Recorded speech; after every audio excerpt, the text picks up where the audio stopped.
Senhor Deus Pai, vamos realizar mais um trabalho nesta manhã, falar de alguns assuntos. Hoje não vamos falar de mensagem, vamos falar em cima de algumas perguntas concernente à caminhada de um servo. E pedimos, Senhor, sua ajuda, que o Senhor possa estar nos dando sabedoria, intrepidez para falar e, por que não, esclarecendo, levando esclarecimento a algumas pessoas que andam duvidosas, enganadas e sem uma definição o que fazer. Nós pedimos isto em nome do Senhor Jesus, amém. Então hoje nós vamos conversar em cima de alguns assuntos variados. Então nós fizemos aqui 8 perguntas e em cima destas 8 perguntas vamos dar alguma referência das Escrituras e para cada um estar trilhando o caminho com convicção no que está fazendo. Por que nós promovemos esse tipo de conversação?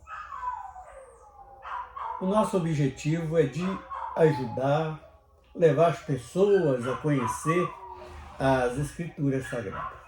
Então a primeira pergunta: o que farei para manter a minha salvação? Segunda: o que eu posso fazer para me livrar do diabo? Terceira pergunta: como conhecer alguém batizado com o Espírito Santo? Quarta pergunta: qual é a igreja verdadeira? Quinta pergunta: qual é o sacrifício que agrada a Deus? E sexta pergunta: o que é heresia? Sétima pergunta: como posso compreender as Escrituras? E oitava pergunta: o que é dons espirituais? Então nós vamos, em cima desta 8 perguntas, vamos procurar dar alguns esclarecimentos e com referências da Palavra de Deus acerca de cada assunto desse que nós numeramos aqui, numa quantidade de 8 perguntas. Vamos então para a primeira pergunta: o que farei para manter a minha salvação? Então, o primeiro objetivo, nós precisamos de saber se nós estamos edificados na rocha, se estamos edificados em Cristo Jesus. Então, os versículos para meditação é Mateus 25, primeiro versículo. Ali nos dá um retrato de sempre estar ao encontro de Jesus, estamos sempre à busca deste encontro constante, esta estada caminhando com Jesus. E ainda no versículo 4 de Mateus nos traz ali uma simbologia muito importante, que é o azeite. Nós temos reserva de azeite nas nossas candeias. E é um alerta muito importante para quem está caminhando, porque nós estamos já chegando no final desta caminhada, e se nós não tivermos esta reserva de azeite, nós corremos o risco de estar comparado àquelas 5 virgens loucas que deixou o azeite acabar. E depois não dá tempo de comprar mais para ser participante desta festa, dessas bodas, que é exatamente o arrebatamento da igreja que nós estamos esperando. Então, primeiro, nós estamos verdadeiramente sendo um seguidor de Cristo. E a segunda, nós temos reserva nas nossas vasilhas, o azeite que é símbolo da unção do Espírito Santo. E Mateus 16, o próprio Jesus disse que para a salvação nós precisamos de crer. Então, Mateus 16, 1 Mateus 25, 1 e 4, que fala ali de estar em uma constância caminhando com Jesus, e o verso 4, que fala da reserva do azeite, que é algo simbólico ao Espírito Santo nas nossas vidas. E Mateus 16, o próprio Jesus diz que nós temos que crer. 1 Samuel 15, 22, fala exatamente que o obedecer, então nós precisamos conservar quando nós estamos em obediências, tanto a doutrina dos apóstolos como a própria doutrina de Cristo, porque é melhor obedecer do que sacrificar. Então muitos fazem aí, formando novenas, tarefas para achar que está se santificando, e não, ele está perdendo tempo e sendo enganado. E Romanos 6, 17, Paulo também fala algo de obedecer à doutrina. Então, nós temos algo para saber, para manter a nossa salvação. Um dia nós fomos tocados pela palavra viva, da palavra da verdade, e aí temos a caminhada até chegar aquele dia maravilhoso que nós estamos esperando. Então, é manter a salvação, é se manter no caminho, quer dizer, caminhando com Cristo. Mateus 25, 1 e 25, 4. Mateus 16, que fala do crer.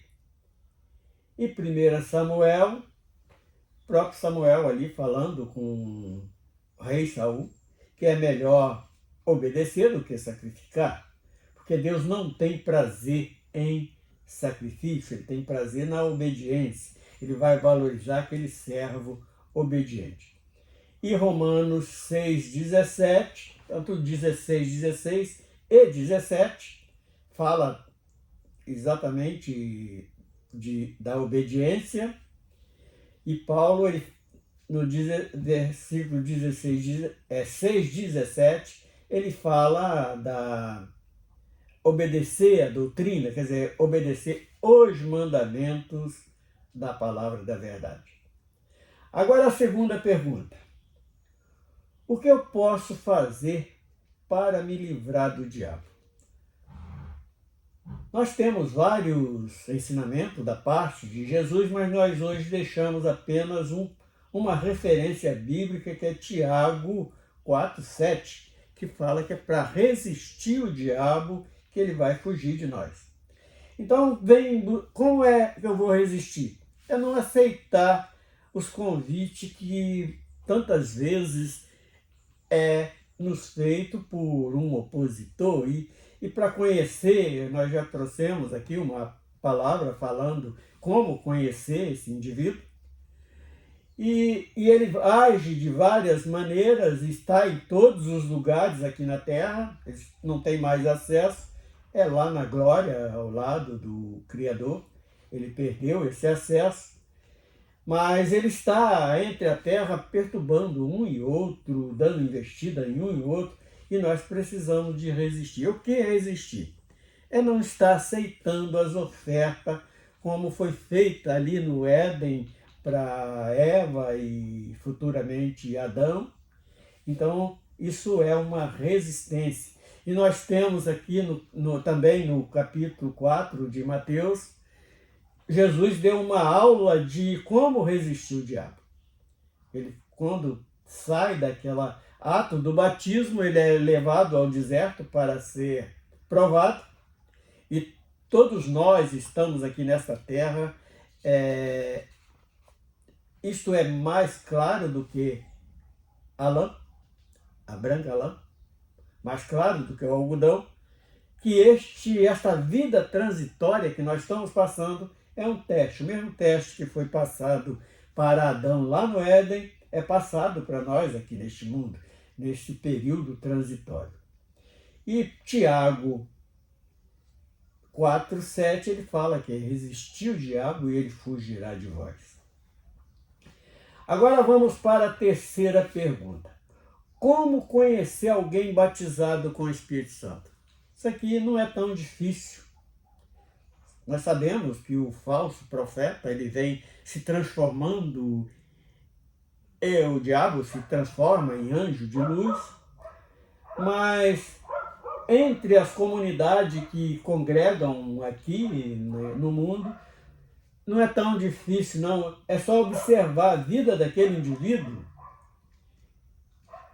Ele está produzindo frutos do Espírito Santo. Aí eu lembro, mas quais são esses frutos?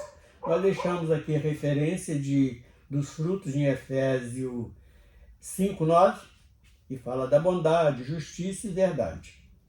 Mas temos uma lista mais elevada ainda em Gálatas 5:22, que nos dá a dica de quê? Da caridade, gozo, paz, longanimidade, benignidade, bondade, fé, mansidão e temperança. E o que estas ações ela implica em identificar esta pessoa que é cheia do Espírito Santo? Primeiro, é alguém que detesta a verdade, ele vai fugir da aparência do mal. Então,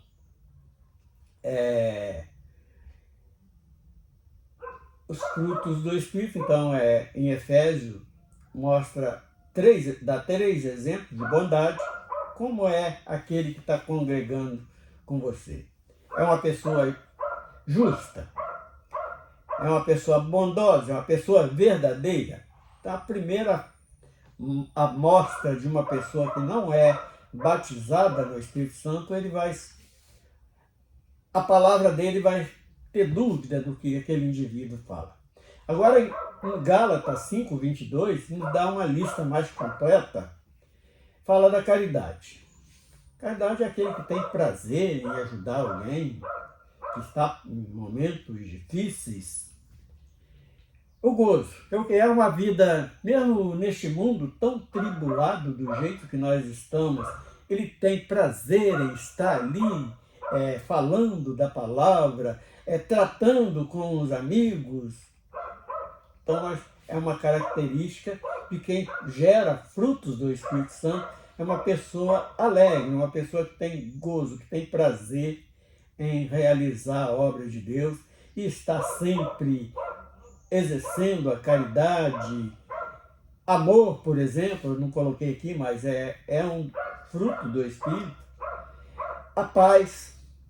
O mundo todo está desabando, um não entendendo o pai contra o filho contra o pai, o patrão querendo mandar o empregado embora, o empregado triste com o patrão, mas aquele que foi gerado esse fruto no seu coração, no seu interior, ele vai estar em paz, porque ele tem confiança, ele está exercendo a todo tempo a fé.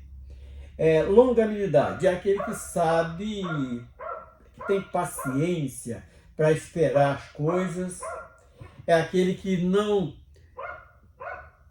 sabe esperar o tempo de Deus, porque muitas das vezes nós não compreendemos, porque como Deus é eterno, às vezes nós pedimos uma coisa e buscamos uma coisa e aquilo custa um pouco vir, então nós precisamos desta longanimidade nas nossas vidas. e a benignidade. É uma coisa da bondade, mas com uma pequena diferença da língua, o agir de uma pessoa cheia do Espírito Santo. Nós não vamos ver maldade nele, só tem benignidade, aquele que tudo que ele vai fazer vai ser para o bem. Então, a bondade e a fé. A fé, ela é aquela que incorpora em tudo, tanto na nossa caminhada, na nossa salvação, em tudo. Então, a fé, ela é necessária, não essa fé natural que o homem, muitas das vezes, se nomeia ter. Tem a fé, que é dom do Espírito Santo, que é o Herma, e tem a fé, o Logos, que é algo natural do homem, que todo mundo vai acreditar em alguma coisa, mas a fé que é o Herma é aquela fé que nós só acreditamos num Deus único, naquele que criou os céus, a terra e tudo que existe. Então, esta fé, que é dom do Espírito Santo, ela é diferente da fé natural do homem. Mansidão também é um dos frutos do Espírito.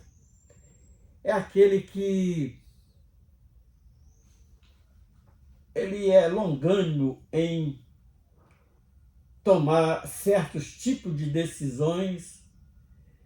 Então, ele primeiro vai alguma coisa para resolver, ele vai analisar tudo primeiro, com temperança, porque é o outro fruto de diante. Então, a mansidão, ela precisa estar imbuída com essa temperança também, que é também um dos frutos do Espírito Santo.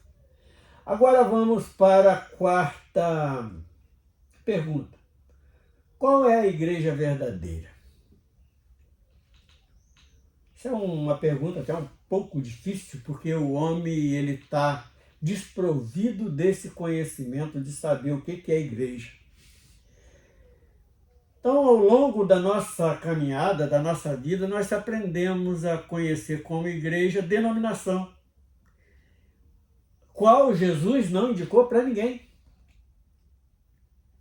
Porque no tempo de Jesus havia ali algumas denominações fluentes na época, que era o farisaísmo, o judaísmo, o saducaísmo, os essênios, os herodianos, e fora aquelas outras seitas demoníacas que o resto das nações praticava em servir deuses estranhos. E então a verdadeira igreja tem uma característica. Nós vamos dar uma referência bíblica que é Mateus 16, 18. Vamos voltar outra vez em Mateus, no versículo 18. A igreja está edificada totalmente em Cristo, porque ele disse exatamente em Mateus: sobre esta pedra edificarei a minha igreja. Então, que pedra é esta? A pedra simboliza Cristo, que é a rocha. Nós estamos baseados no nosso campo religioso em Cristo Jesus, acreditando na graça que ele veio e dispensou para cada um que cresce. Então, a igreja verdadeira não é a denominação A, B, C ou D, ou seja ela qual for, que tem milhares e milhares espalhados na face da terra, mas igreja verdadeira só existe uma. Não é aquela que está na placa lá numa parede de qualquer uma edificação de concreto, não. A verdadeira igreja é aqueles que estão fundamentada a sua caminhada em Cristo, nesta rocha, nesta pedra angular. Então, esta é a verdadeira igreja. Agora, e com cerca às denominações? Existem algumas que até velam um pouco para estar ali ensinando a doutrina dos apóstolos e de Cristo. Mas o próprio Senhor, ele disse claramente que ele não habita em templo feito por mão de homem. O que o homem tem conhecido hoje são edificações de concreto, de madeira, de metal e tantas outras coisas. Mas não, a nossa igreja é aquela que é espiritual, é aquela que está reservando o azeite nas lamparinas para continuar a chama do Espírito acesa na face de cada um. Então esta é, resumindo tudo, a igreja são aqueles que estão fazendo a vontade de Cristo. Então a verdadeira igreja ela não está explorando ninguém, se enriquecendo ilicitamente, deixando muitas das vezes os membros passando necessidade e gozando de um luxo que eles nem têm direito, porque não suaram, ele não é digno daquele ganho, porque ele não tem derramado suor para isso. E enquanto nós estamos aqui neste período transitório, nós estamos debaixo de um mandamento do próprio Senhor para ser digno do pão na nossa mesa, nós temos que buscar ele com o nosso suor. Então, isto foge dos preceitos da eternidade. E a nossa caminhada é para ganhar, querer adquirir bem ali, o indivíduo ali, o falso pastor, o falso profeta, o falso mestre. Ele começa a ensinar coisas dele mesmo. O próprio apóstolo Paulo, ele foi bem claro que se alguém, ele mesmo, ou se viesse um anjo do céu pregando um outro evangelho, não era para crer. E nós temos presenciado este outro evangelho sendo embutido dentro das Escrituras, coisas que está bem claro lá no Apocalipse, falado pelo próprio Senhor Jesus, que era para sair. Sai do meio dessa confusão, dessa Babilônia. Então,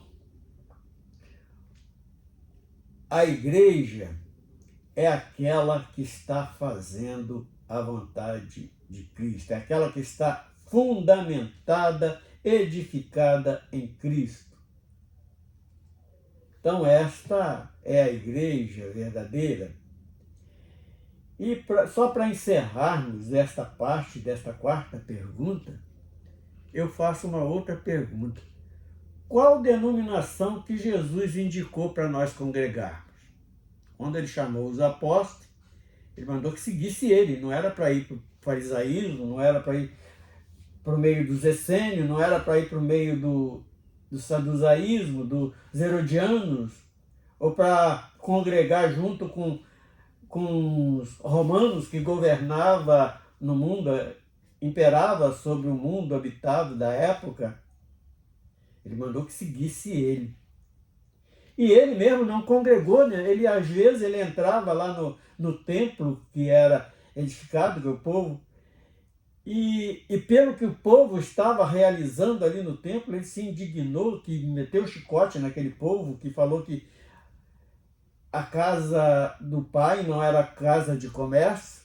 E hoje nós estamos vendendo roupa velha, vendendo sapato velho, vendendo lanches que vai fazer mal ao colesterol de cada um, vendendo coisas que ele não tem direito, vendendo a palavra de Deus. Tem indivíduos aí cobrando caríssimo para falar de uma mensagem das Escrituras, e muitas das vezes até para ensinar heresia, e cobram caro. Então Jesus falou que ia para sair do meio desta confusão. Agora a quinta pergunta. Qual é o sacrifício que agrada a Deus? Isso aqui também é um outro assunto que dá um estudo bem longo, porque ele disse que é melhor obedecer do que sacrificar. Nós acabamos de ver lá na primeira pergunta. Mas existe um sacrifício que agrada a Deus, é o nosso culto racional. Aonde está? Romanos 12, versículo 1, é o nosso culto racional.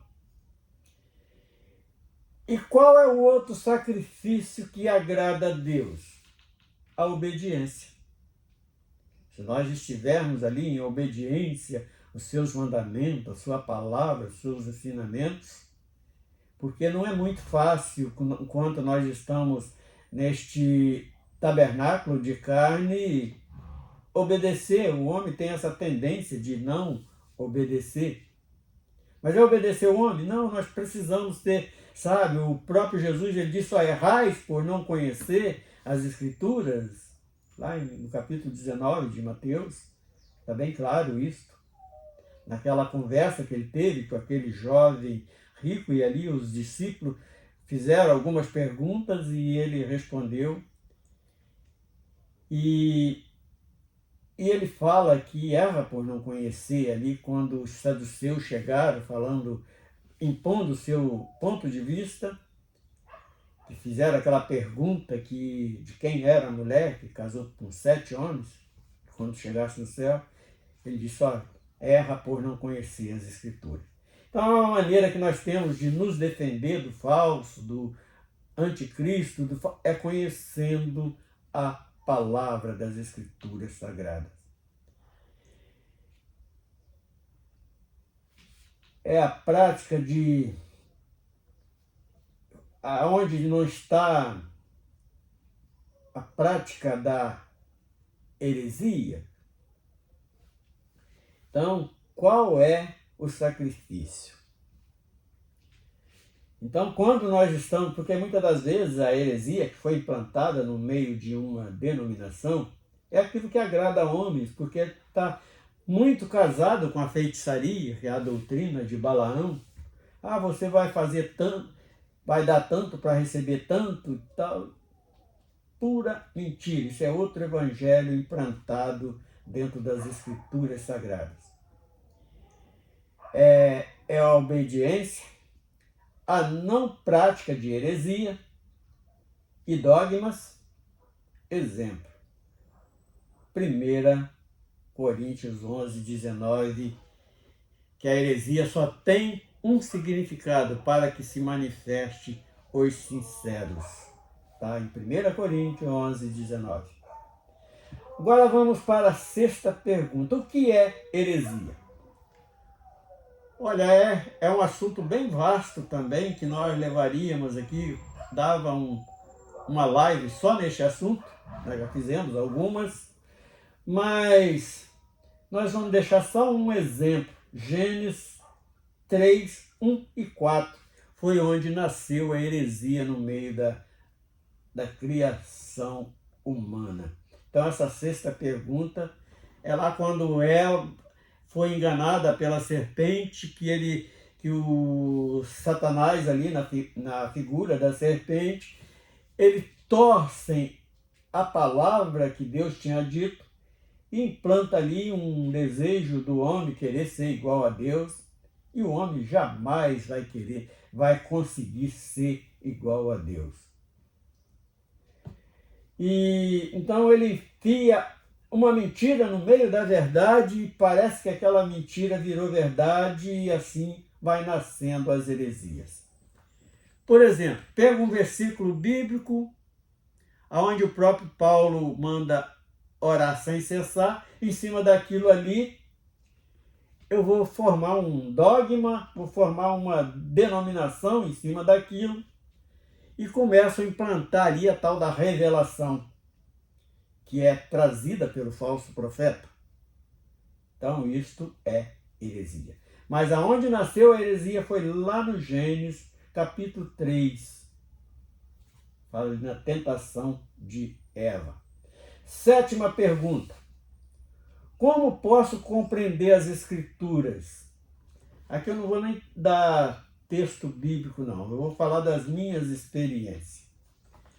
Já tive algumas vezes textos que eu não conseguia entender, mesmo lendo, buscando ali referência, não conseguia entender, fui preciso de tirar períodos de oração para que o próprio Espírito Santo me iluminasse e eu conseguisse entender aquele texto. Então é também um assunto bem vasto, como eu posso compreender as Escrituras.